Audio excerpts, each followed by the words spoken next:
En esta ocasión vamos a desarrollar la unidad número 8 del programa de Fundamentos de Economía de la Licenciatura en Economía de la Facultad de Ciencias Económicas de la Universidad Nacional de Cuyo.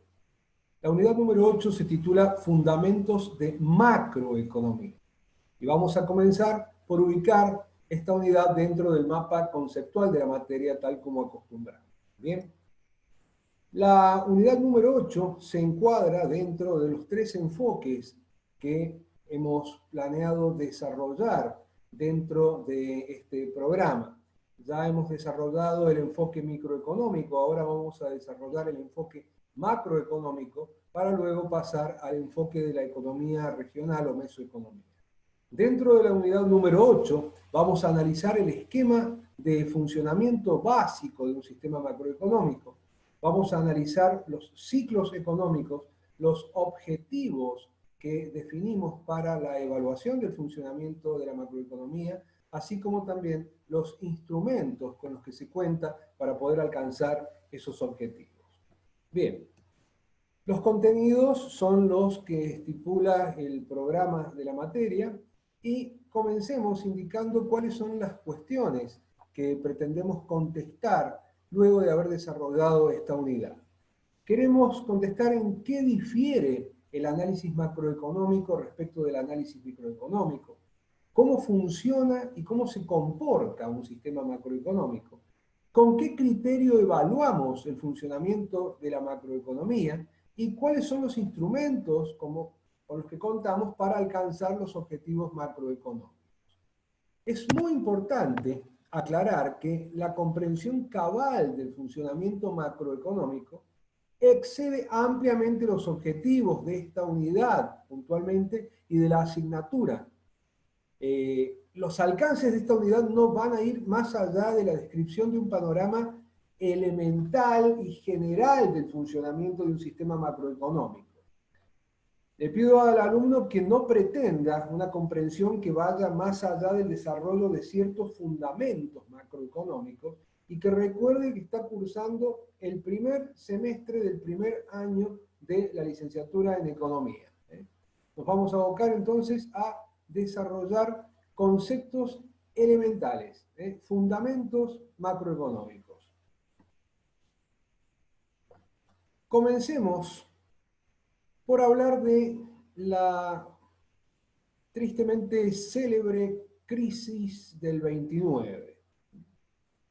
La crisis del 29 fue un periodo en la historia de la economía que se llamó de esta manera, pero que abarcó desde el año 1929 hasta 1940, y durante el cual el mundo entero estuvo bajo una profunda crisis económica y social que luego se llamó la Gran Depresión. Las causas de esa crisis fueron, entre otras, la Primera Guerra Mundial, que dejó a muchos países europeos altamente endeudados y sumidos en procesos inflacionarios agudísimos. La población de Europa, recordemos que después de la Primera Guerra Mundial se redujo en un 10%. ¿Bien?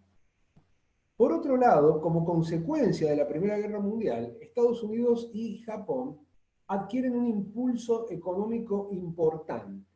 Y es ese impulso económico que lleva a los Estados Unidos a crecer aceleradamente y a utilizar de forma abusiva e incorrecta del crédito. Y este mal uso del crédito culminó el denominado Martes Negro del año 2029 en un quiebre de Wall Street y de cientos de bancos que sucesivamente y encadenadamente fueron cayendo. Las consecuencias económicas de la crisis de 29 fueron reducción del consumo, cierre de empresas, una fuerte reducción de la producción industrial y un incremento del desempleo. Una cuarta parte de la población norteamericana se quedó sin trabajo. Las consecuencias sociales fueron un incremento en la pobreza, incremento de la indigencia, incremento de la desigualdad social con las consecuentes repercusiones en la inseguridad y en la criminalidad, obviamente.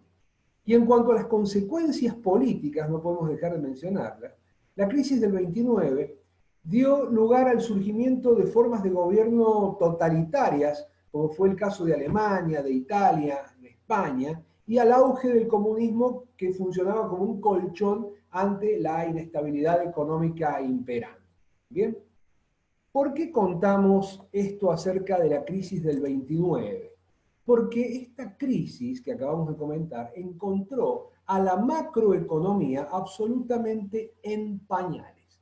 Hacia el año 1929, la microeconomía, ya era una rama de la economía bastante bien desarrollada, pero cuando llegó la crisis, en ese momento en los Estados Unidos se encontraba gobernando, el presidente era Hoover, ni siquiera Hoover ni sus asesores tenían la más mínima idea de qué era lo que estaban enfrentando y qué es lo que debían hacer al respecto.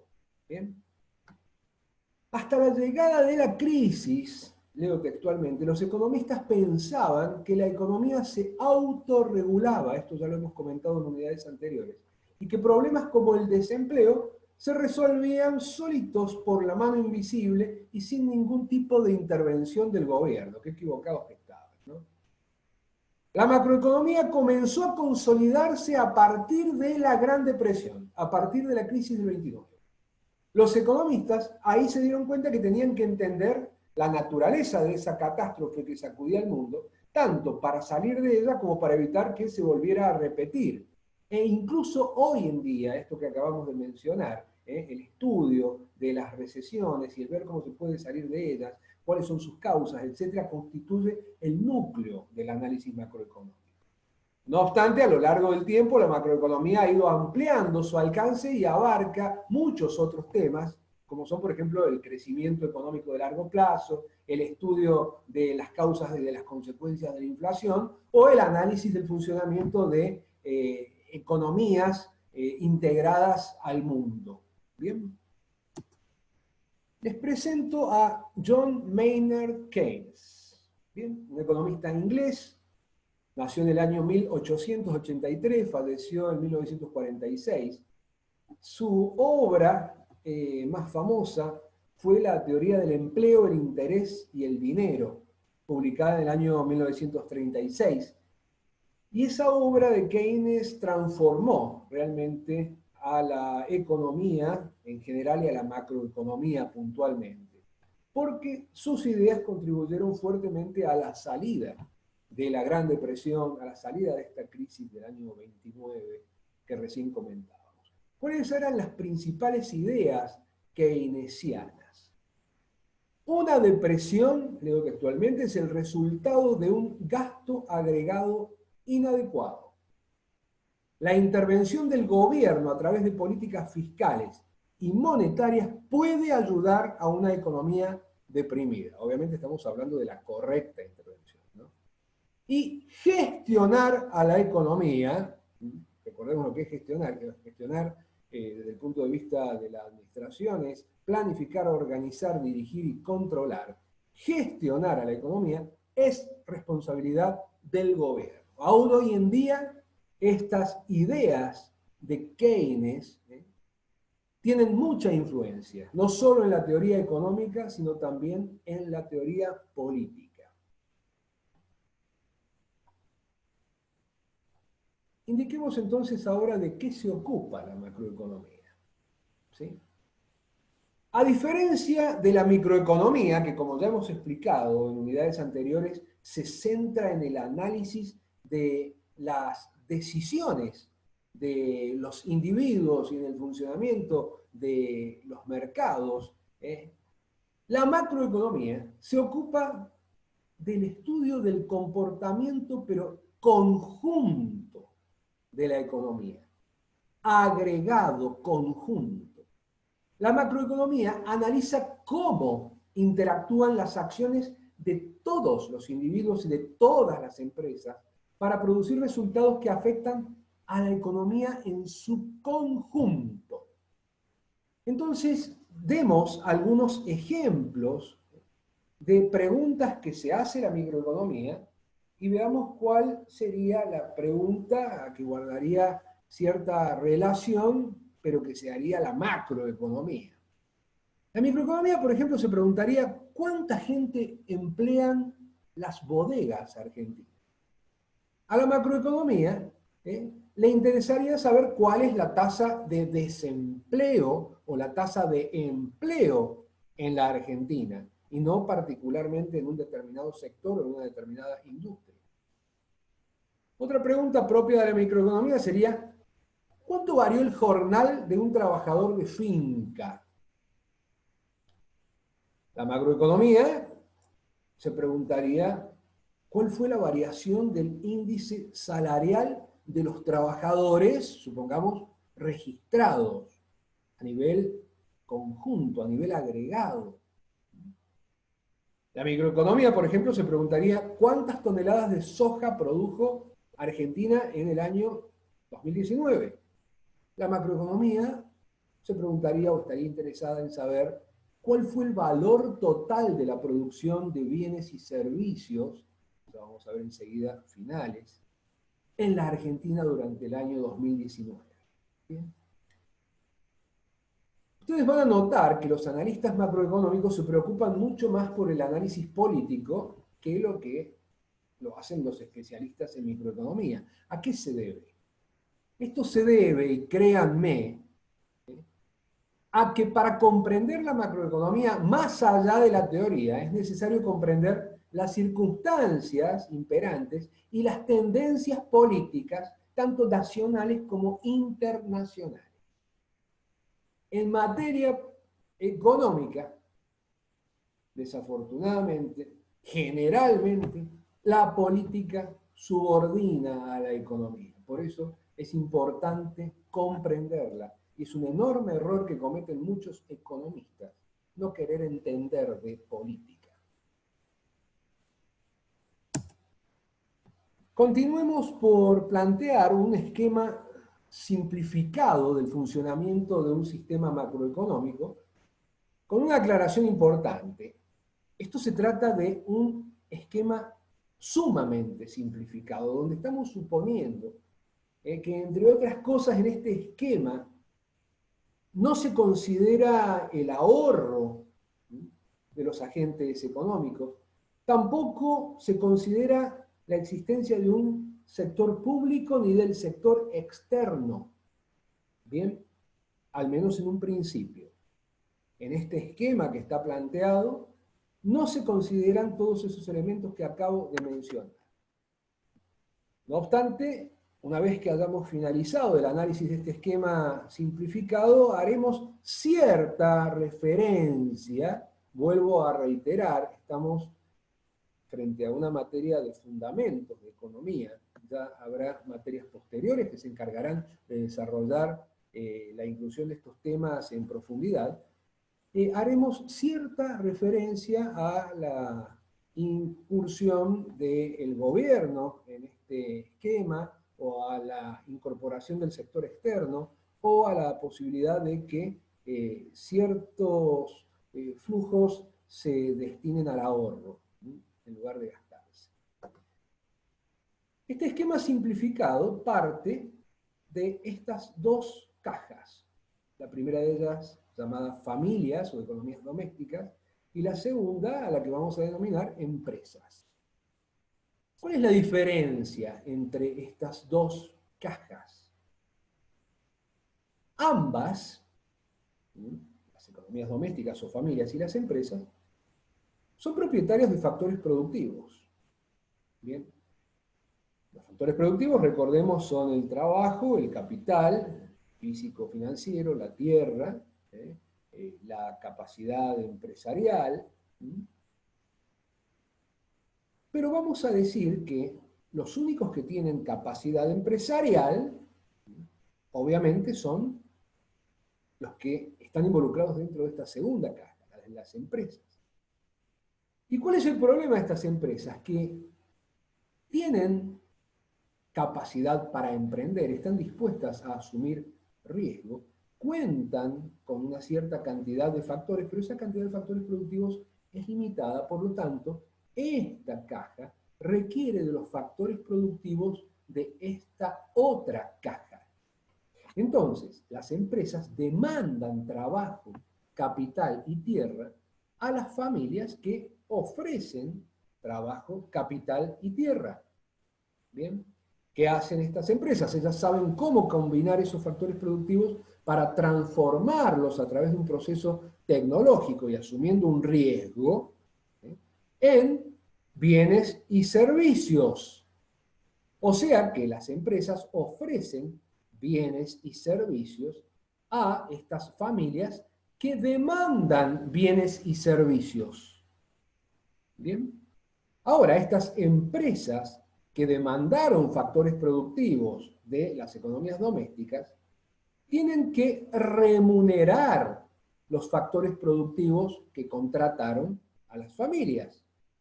Y justamente esa remuneración que las familias obtienen, las familias, vamos a suponer, dijimos no existe por el momento la posibilidad de ahorrar, gastan ese ingreso que reciben en forma de remuneración en pagar a las empresas por el consumo de los bienes y servicios que reciben.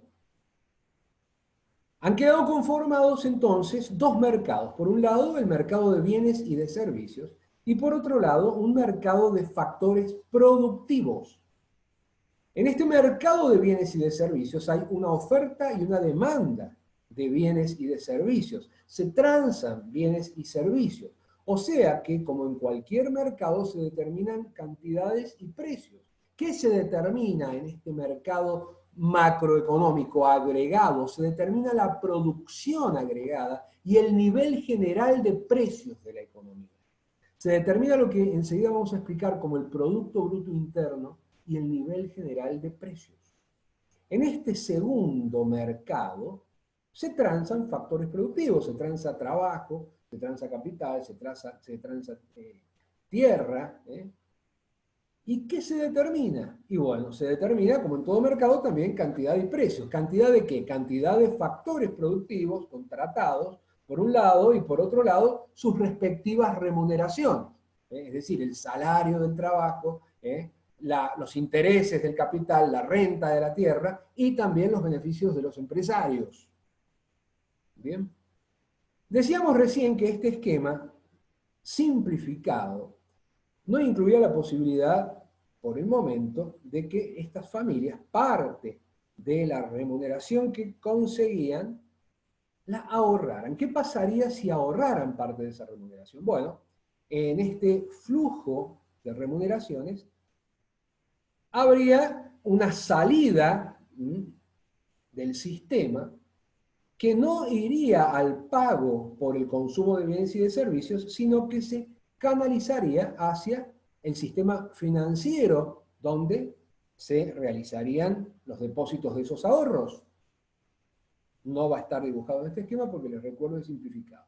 Y ese sistema financiero sería quien se encargaría de ofrecer en préstamo esos ahorros de las familias para financiar a otras empresas o financiar a otras familias, por ejemplo, familias que quisieran consumir una mayor cantidad de bienes y de servicios que el equivalente a las remuneraciones que reciben por los factores que ceden a las empresas. Bien. No vamos a decir nada más al respecto. Hagamos ahora una breve mención a la inclusión del gobierno. Si incluyéramos al gobierno, parte de estas remuneraciones se filtrarían hacia el pago de impuestos. ¿Bien? Lo mismo ocurriría con parte de estos pagos que reciben las empresas de parte de las familias, se filtrarían hacia el pago de impuestos. Y esos impuestos financiarían el gasto del gobierno que aparecería en este esquema como un nuevo demandante de bienes y de servicios, ¿sí? Contratando trabajadores, empleados públicos, y también adquiriendo bienes, realizando inversiones públicas, etc. Sé que es muy simple el análisis que estamos haciendo, podríamos profundizar mucho más, pero es al solo efecto de hacer una breve mención a qué ocurriría si apareciera el gobierno dentro de este esquema. ¿Y qué ocurriría si apareciera el sector externo dentro de este esquema?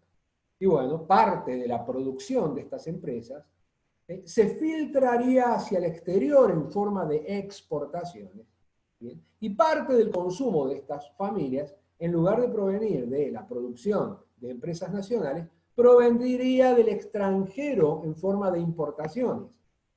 ¿Sí?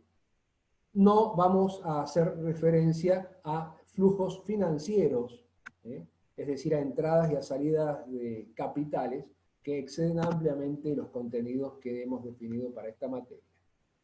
¿Sí? Vamos a dejarlo acá. Recuerdo para todos ustedes, se trata de un esquema sumamente simplificado del funcionamiento de un sistema macroeconómico al que se lo denomina flujo circular del ingreso. Bueno, ¿cómo se comporta la macroeconomía? La macroeconomía se comporta de manera cíclica. El comportamiento cíclico es un rasgo persistente de la economía. ¿Y qué entendemos por ciclo económico? Krugman lo define de una manera muy sencilla diciendo que el ciclo económico no es otra cosa más que la alternancia en el tiempo entre expansiones y recesiones. Pasemos entonces a definir qué entendemos por una recesión, qué entendemos por una expansión. Una recesión va a ser la caída generalizada de la actividad y del empleo en muchas industrias durante un periodo de tiempo, digamos, considerable. Va a afectar la capacidad de los trabajadores para encontrar empleo y para mantener el empleo. La tasa de desempleo durante las recesiones aumenta, mientras que los beneficios de las empresas durante las recesiones disminuyen. Durante las expansiones ocurre lo contrario, hay un aumento generalizado de la actividad y del empleo en muchas industrias durante un periodo de tiempo considerable, la tasa de desempleo baja durante las expansiones y los beneficios de las empresas tienden a incrementarse. ¿Qué vamos a entender por pico? Y enseguida los vamos a graficar, ¿no? Pico, valle, recesión, expansión. Vamos a entender por pico un punto en el que la economía pasa de la expansión a la recesión. ¿Sí? Y vamos a entender por valle, ¿sí?, a un punto en el que la economía pasa de la recesión a la expansión. Repito entonces, pico pasamos de la expansión a la recesión, valle pasamos de la recesión a la expansión. Y aquí lo tenemos en forma gráfica y obviamente estilizada, sumamente estilizada. ¿Sí? La economía durante estos años, en este eje estamos midiendo años, en este otro eje estamos midiendo producción y empleo, la economía durante estos años se comporta de manera expansiva, alcanza un pico, comienza a transitar durante los años subsiguientes una recesión, alcanza un valle, para volver luego a expandirse, a alcanzar un pico y volver a entrar en una fase recesiva. ¿Sí? Ahora, ¿qué es lo que provoca estas oscilaciones cíclicas de la economía? Para eso tenemos que entender que el futuro puede hacernos imaginar escenarios favorables o escenarios desfavorables. Puede generarle a los agentes económicos certeza, incertidumbre. Y es la percepción de los individuos y de las empresas acerca del futuro, esa percepción que puede ser favorable o desfavorable, que puede generar optimismo o pesimismo, confianza o desconfianza. Es esa percepción la que provoca las oscilaciones, la que provoca este ciclo económico. ¿Sí? Porque lo que están cambiando en realidad son las expectativas respecto del futuro que generan variaciones en el gasto total de la economía. Entonces, de acuerdo a lo que hemos dicho, el rol de quienes instrumentan la política económica debe contribuir a suavizar, a moderar este ciclo económico, a reducir la incertidumbre sobre el futuro, De esa manera se va a facilitar la toma de decisiones de parte de los individuos y vamos a evitar de esa manera que haya grandes fluctuaciones de la actividad económica. Moderar este ciclo.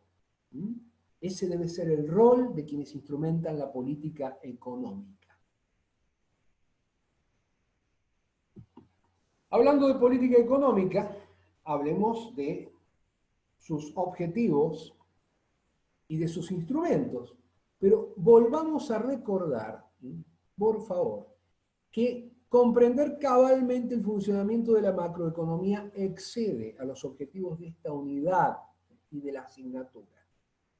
En esta unidad solamente estamos tratando de describir un panorama elemental del funcionamiento del sistema macroeconómico y no pretenda el alumno, por favor, tener respuestas a todas las inquietudes que se le planteen, porque para eso tiene toda una carrera por delante, porque estamos tocando temas que en realidad son bastante profundos y que requieren del avance del alumno en la carrera para poder comprenderlos.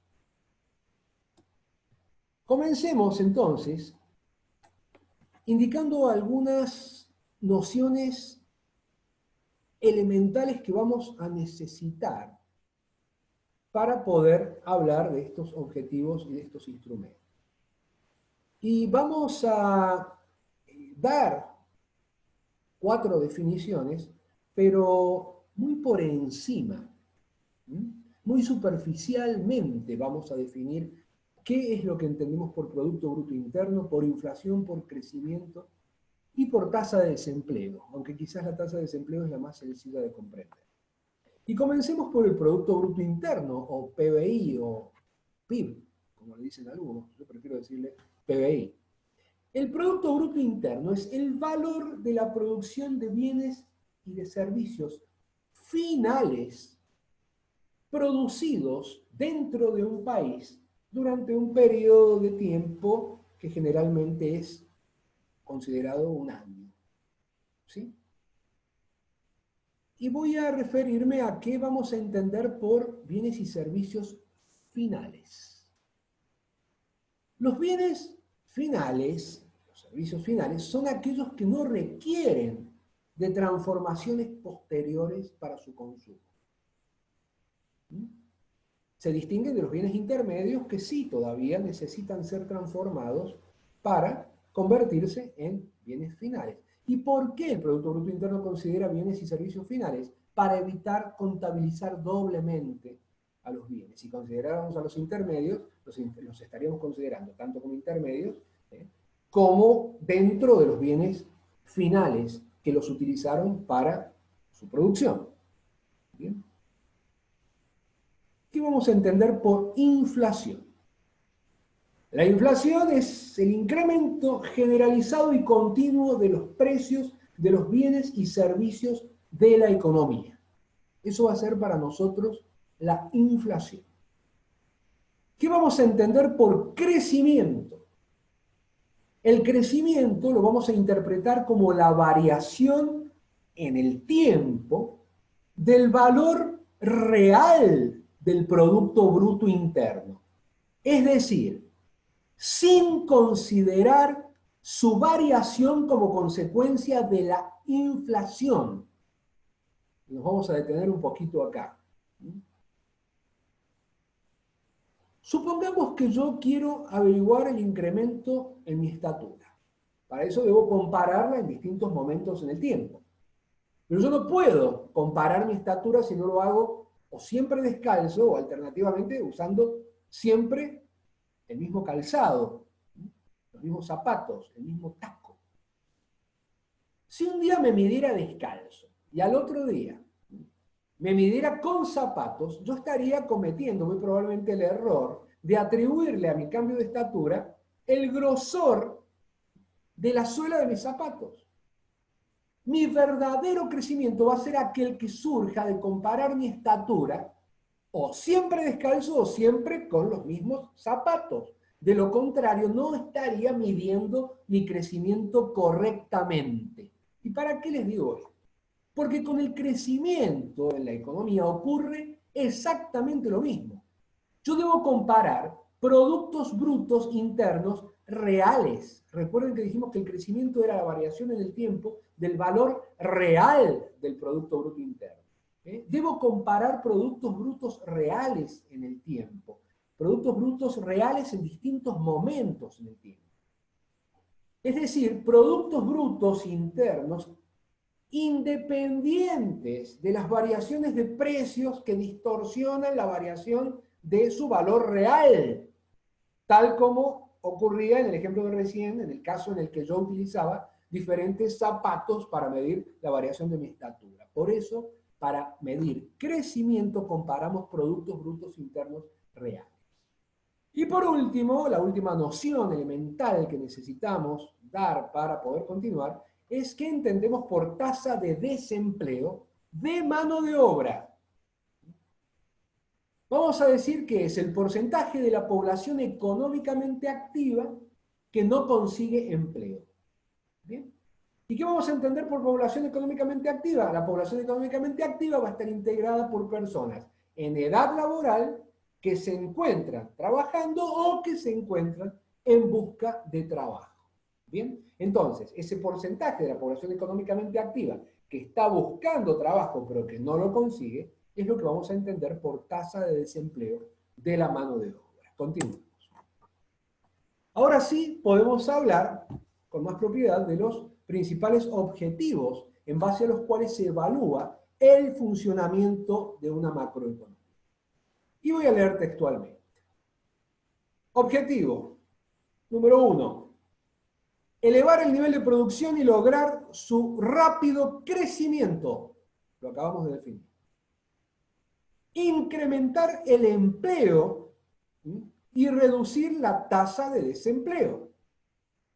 Mantener la inflación bajo control. Mantener control sobre el gasto, los ingresos y el endeudamiento del gobierno. Muchas veces la raíz de todos los problemas macroeconómicos, sobre todo en países subdesarrollados o en vías de desarrollo.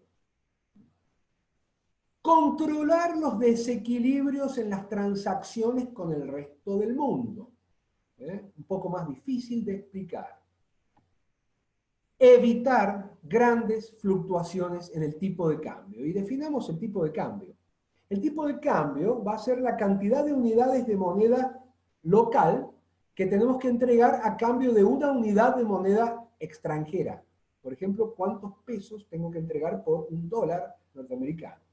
Dicho de otra manera, o enfocado desde una perspectiva diferente, el tipo de cambio va a ser la cantidad de unidades de moneda extranjera que me dan a cambio de una unidad de moneda local. ¿Bien? Vamos a encontrar que una vez que uno plantea estos objetivos que recién indicábamos,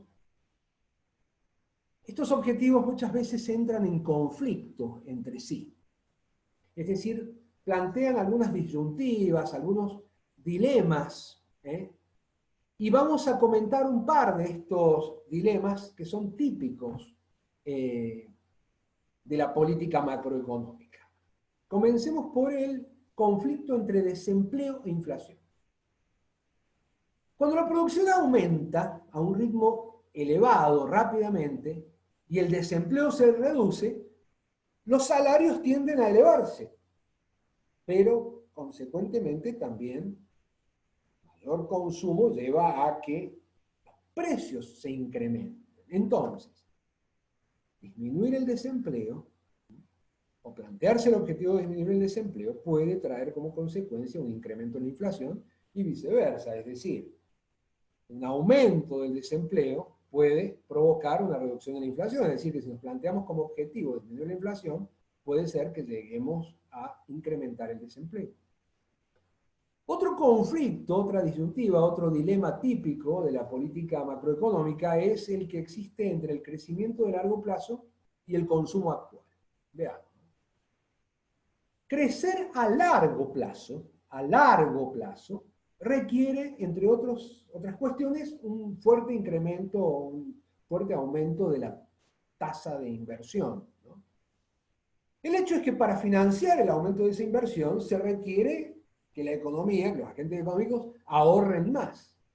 Y que se ahorre más hoy implica que el consumo hoy se reduzca. Reducir el consumo actual me va a afectar el crecimiento de la economía en el corto plazo, y ahí está el dilema. ¿Bien? ¿Cómo hago para crecer a largo plazo sin afectar al consumo actual y al crecimiento actual? Y bueno, son dilemas, son disyuntivas los que existen entre estos objetivos, hay conflicto, y como ya explicamos en la primera unidad, no siempre hay unanimidad entre las opiniones de los economistas, menos aún cuando se trata de resolver este tipo de dilemas. Analicemos entonces cuáles son los instrumentos de política económica con los que se cuenta para alcanzar los objetivos que hemos planteado. Vamos a decir que un instrumento de política económica es una variable que controlan las autoridades económicas y que puede influir en uno o en varios objetivos. Los instrumentos serían los dardos que estamos tratando de clavar en el centro de esta diana. Bueno, los objetivos deseados, si pudiéramos resumirlos, serían alcanzar un fuerte y sostenido crecimiento de la producción, reduciendo la tasa de desempleo lo máximo posible, manteniendo estable el nivel general de precios. ¿Qué objetivos, no? ¿Con qué instrumentos, con cuántos dardos contamos para alcanzar esos objetivos? ¿O con qué dardos contamos para alcanzar esos objetivos? Políticas monetarias, políticas fiscales, políticas de comercio exterior, políticas de gestión financiera internacional y políticas de oferta. Comencemos por la política monetaria. Y vamos a definirla como el control de la cantidad de dinero y del funcionamiento general del sistema financiero por parte de la autoridad monetaria, que es el Banco Central. Aquí les presento la fachada del Banco Central de la República Argentina. Es muy difícil de tomar para aquellos que alguna vez han pasado por la puerta porque la peatonal en la que se encuentra es muy estrecha. ¿Qué ocurre? El control de estas variables que acabamos de mencionar incide sobre la tasa de interés. ¿Qué es la tasa de interés? Vamos a tratar de definirla de manera muy sencilla. La tasa de interés es el costo del dinero. Mientras más abundante sea el dinero, menos me cuesta conseguirlo y viceversa. Por lo tanto, esa abundancia o esa escasez de dinero se refleja en la tasa de interés y no olvidemos que es el Banco Central el que controla la cantidad de dinero. El nivel de tasa de interés afecta el gasto de los sectores de la economía que son sensibles a la tasa de interés, como por ejemplo es el caso de la inversión de las empresas, que tienen que pedir dinero prestado, por ejemplo, para llevar adelante sus inversiones, o el caso del consumo a crédito. Cuando nosotros utilizamos la tarjeta, nos cobran intereses, por ejemplo. A su vez, si las variaciones en la tasa de interés afectan el gasto de los sectores de la economía, como dijimos recién, ejemplo, empresas, consumo, el cambio en el gasto de esos sectores va a afectar a la producción. Si gastan más, se va a producir más, si gastan menos, se va a producir menos. Es decir, afectan al Producto Bruto Interno. Y los cambios en el nivel de producción afectan la cantidad de factores que se emplean, entre ellos la mano de obra, por lo tanto, afectan a la tasa de empleo y a la tasa de desempleo, y afectan a los salarios, y afectan, por supuesto, también a los precios. En realidad, la manera en la que se desencadenan los efectos a partir de la política monetaria es mucho más compleja. No quiero ser reiterativo, pero excede llevar el análisis mucho más allá de lo que hemos indicado a los alcances que se han planteado para esta materia en la que desarrollamos conceptos fundamentales de economía. Hablemos un poquito de la política fiscal, ¿sí? Y la vamos a definir como las decisiones del gobierno sobre el nivel de gasto público y sobre los impuestos. Definamos entonces qué vamos a entender por el gasto público. El gasto público va a comprender el gasto del gobierno en bienes y servicios y además va a comprender también las transferencias que el Estado realiza a determinados grupos de individuos en la economía, como es el caso, por ejemplo, de los jubilados o de los desempleados. ¿Bien? El gasto en bienes y servicios más las transferencias, el gasto público, afectan el nivel de gasto de la economía. Y si varía el nivel de gasto agregado, conjunto de la economía, va a estar variando el Producto Bruto Interno, lo que va a hacer variar el empleo, lo que va a hacer variar los salarios y van a variar obviamente los precios.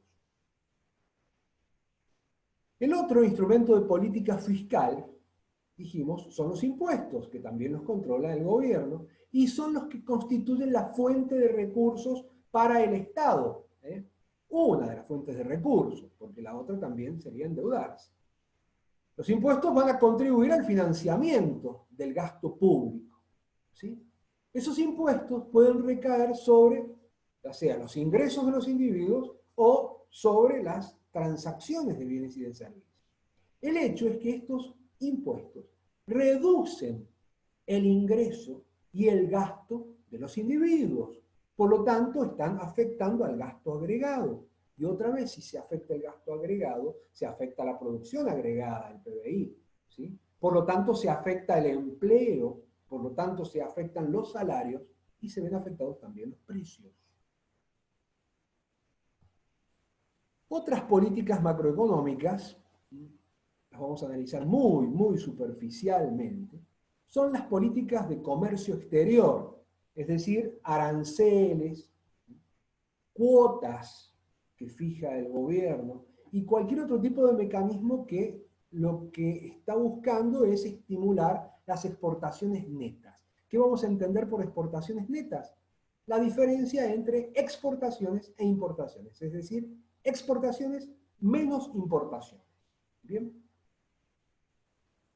El comercio internacional es siempre favorable para la economía, eso ya lo hemos estudiado en unidades anteriores. Por eso, el gobierno está interesado en aplicar políticas que estimulen el comercio exterior, porque el comercio internacional propicia la eficiencia y estimula el crecimiento económico. Otra política serían las denominadas políticas de tipos de cambio. Ya dijimos que era el tipo de cambio, era la cantidad de unidades de moneda nacional que tengo que entregar a cambio de una unidad de moneda extranjera. Bien. Algunos países permiten que sus mercados de cambio funcionen por el libre juego de la oferta y de la demanda, mientras que hay otros países que intervienen en el funcionamiento de estos mercados de cambio. ¿Y cómo podemos definir a los mercados de cambio? Bueno, también llamados mercados de divisas o mercados cambiarios. Vamos a decir que un mercado de cambio es un mercado donde lo que se transa, lo que se compra y lo que se vende es moneda extranjera, de distintos países. Cada moneda extranjera tiene su propio mercado. El mercado cambiario más relevante que nosotros conocemos es el mercado del dólar. ¿Bien? Entonces, estas políticas de tipo de cambio, que dijimos recién, que dependían según el país de lo que hacían con, o permitían con el funcionamiento de sus mercados cambiarios, según la alternativa por la que opten los países, los efectos que vamos a tener, las consecuencias de este libre juego de los mercados, de la oferta y la demanda de los mercados cambiarios, o su intervención, y bueno, va a depender de la alternativa por la que cada uno de los países opte. Y obviamente el efecto sobre las variables macroeconómicas va a ser diferente si se opta por permitir el libre juego de la oferta y de la demanda de divisas o si se interviene en el mercado de cambios. Y no vamos a decir nada más al respecto porque este análisis supera ampliamente lo que podemos llegar a desarrollar dentro de los contenidos de esta materia. Y por último, las políticas denominadas de oferta, que tienen por objeto propiciar incentivos al trabajo, a la producción, incorporar mejoras tecnológicas que eleven la eficiencia y la productividad del trabajo. Bien. Bueno, con esto hemos hecho un análisis de los fundamentos que explican el funcionamiento macroeconómico, con las aclaraciones correspondientes. Disculpen si he sido demasiado reiterativo al respecto, pero créanme, el alcance del análisis macroeconómico es maravillosamente extenso.